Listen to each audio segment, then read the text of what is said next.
Good morning, good morning, good morning, good morning, and again, once again, good morning, and welcome back to the One Celtic Fans View. Today, Saturday, yes, it is Saturday. We don't play today, we play tomorrow.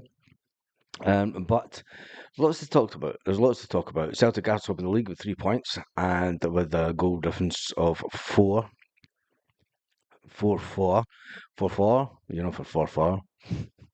Anyway, let's jump in. Carly's in the house this morning. Let me just double check this.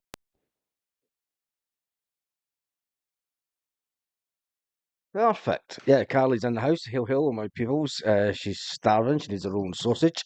Tatty scone with fruity brown sauce. Just get normal brown sauce. Uh, and a glass of freezing cold Coke. Possible a coffee, said Carly. Good for you. I am drinking Aquarius,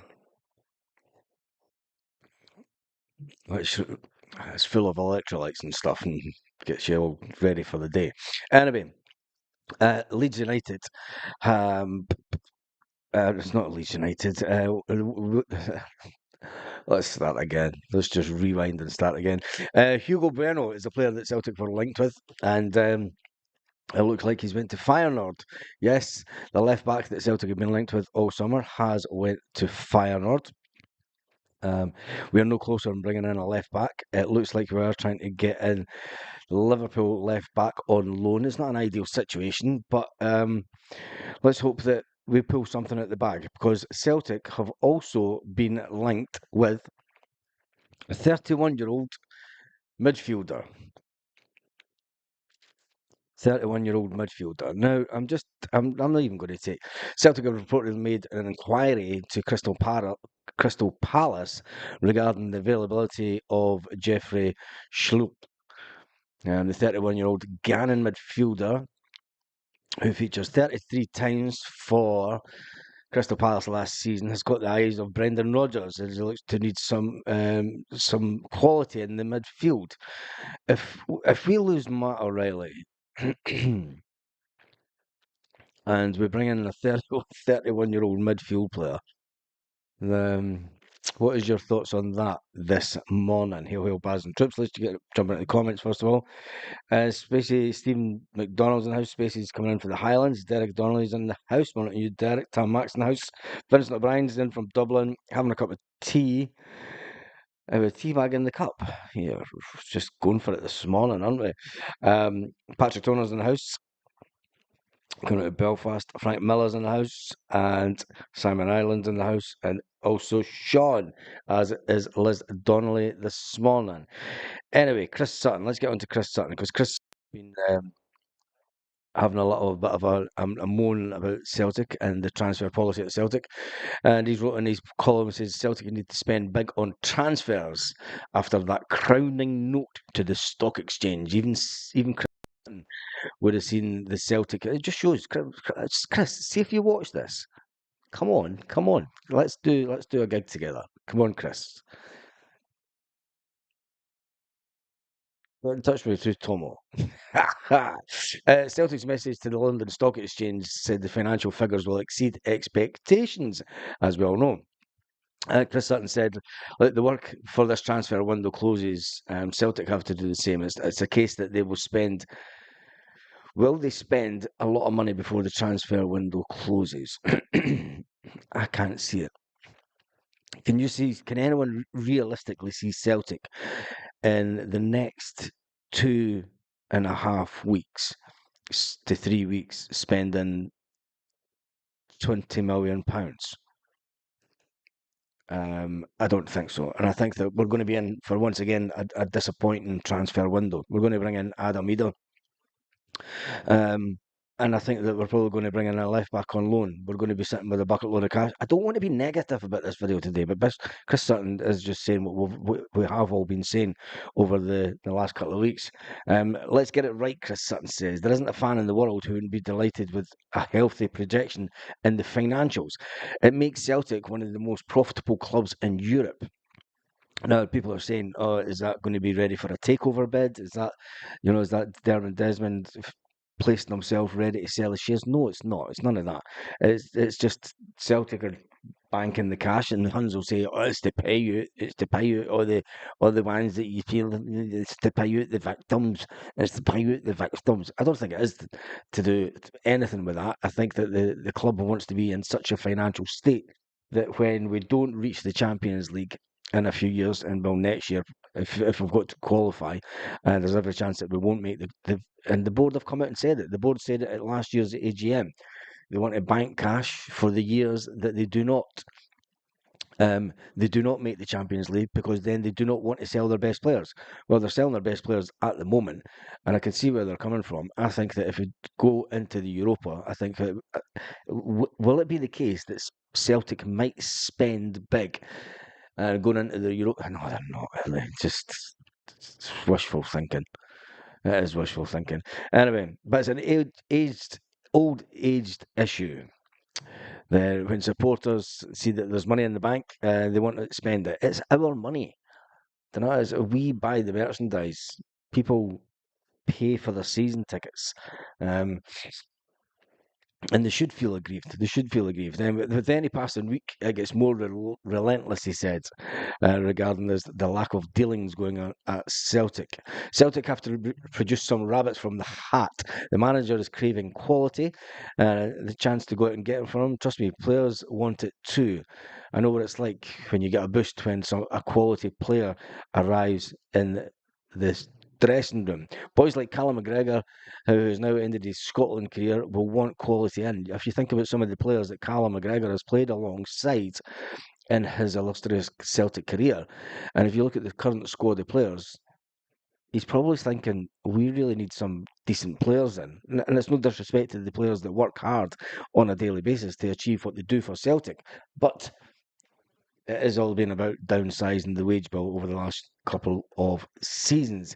The Celtic hierarchy know how to run their business model, and they do it with professionalism. Let's say they do it with professionalism. Even Chris Sutton says that. It says when it comes out that Benfica wanted 6 million to do the permanent deal, the general consensus with Celtic would just go out there and pay it. But Celtic paid 3.4 million, 3.5 million.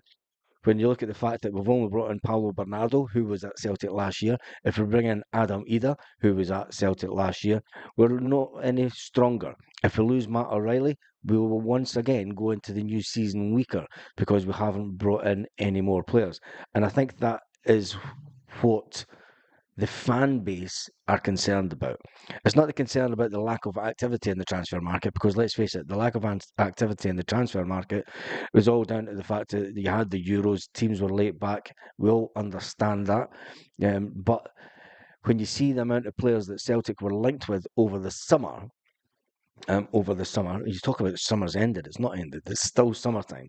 But when you're down the closed season, when the amount of players that we were linked with, strikers, defenders, no contact has been made by Celtic and offers put in.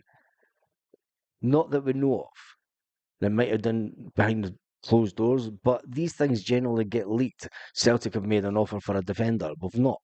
It seems to be the case that Celtic have turned around to Brendan Rodgers and said, look, you need to trim down the squad if you want players in. And I think that is a bit more of a reality. Even though Brendan Rodgers knows the areas that he wants to get players in, I think that the board are then playing devil's advocate and saying, well, get rid of these players first and then we'll get players in, which I think is completely wrong.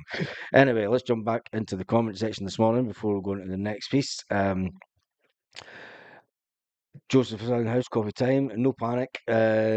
It's all under control. It is all under control, but I think there's a lot of the players that we have been linked with over the summer have moved on, and I think that is the concern for the fans, is that we're going to be left running around at the end of the transfer window trying to pick up players that, if they were seriously linked with Celtic, and if that was Celtic's first choice at the beginning of the window, everyone just wants to know why on earth we didn't move quicker. Hail from Ben Adorn on holidays. Ben Idorn.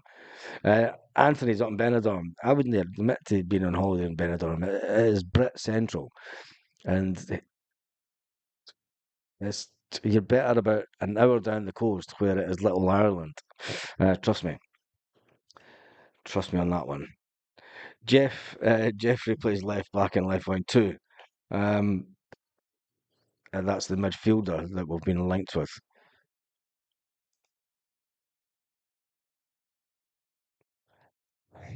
I'm still. I just think that it's unbelievable that we've made inquiries. It broke yesterday that we made inquiries to Crystal Palace about the availability of the player, which suggests that Celtic have had a list, and we're getting down to the bottom of the list of the players that are actually targets now. If you're making an inquiry about the availability of the player at this late stage in the window, says to me that the boards have been sleeping at the wheel, and you can't butter it up, and you can't make it anything that it's not. You can't say that it's prudence and all the rest of it. If we are suddenly all of a sudden making inquiries about a player and his availability, yeah, that's sleeping at the wheel all day long.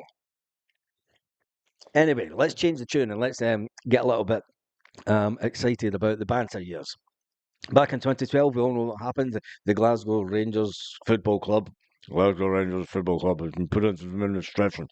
The Glasgow Rangers Football Club has now went into administration and ceased to exist. Yesterday, Clement said, and I quote his words, "It's okay that we're playing at Hampden." Oh, Jesus. It's okay that we're playing at Hampden. It's not too far. It's far, but not. It's just far enough. It would have been further if we had to play at Murrayfield. And then he went on to say, and this is exact quote from Clementine himself. It would have been worse if we had to play in England, and that was quoted. And they would never, ever. The SPFL would never allow a Rangers to go down to a big stadium in England, and but Clement said it yesterday. He said it. And I'll put together a little. I'm going to hate to put together all of these clips of the absolute boggled comments that this guy says. So according to Clementine yesterday, um, Rangers were going to go down to England and play. Yes, they were. I think he just makes shit up. And some of the comments on the Twitter post, Clement reveals Clementine reveals that he was involved in the decision to move to Rangers home games to Hampden Park ahead of facing Motherwell, and he also sought no assurances of when they would return to Ibrox because the big house is crumbling down. Yes, the big house is crumbling down, and then one of the first comments is that he really does talk one load of unadulterated pish. Is one of the first comments. Unprofessional standard from Baldermort. Baldermort, that is a cracker. I swear to God, the mole was going to be tough hat to follow, but who knew that the mole was just the warm up act? The mole was just the warm up act. They brought in Pedro. They love a manager that talks pish, don't they? It's part of their contract to talk utter pish to the media. Despite vigilant football startups, lives in the shadow, pays no debts, sees itself. Yeah, anyway, the biggest club in the city playing the biggest stadium in the city. Come on. Yeah, Clement did say that they were the biggest club in the city and they're playing in the biggest stadium in the city. And I thought, yeah, Celtic are the biggest club in the city, and they do play in the biggest club in the city because Hampden doesn't hold more than Celtic Park. He is a deluded man, isn't he? He is the deluded man. Anyway, we're only allowed to talk about Rangers when you say Baz. They were playing a game. This is about the banter years. Anyway, on that note, we are done and dusted for the morning. So, Carly, have a fantastic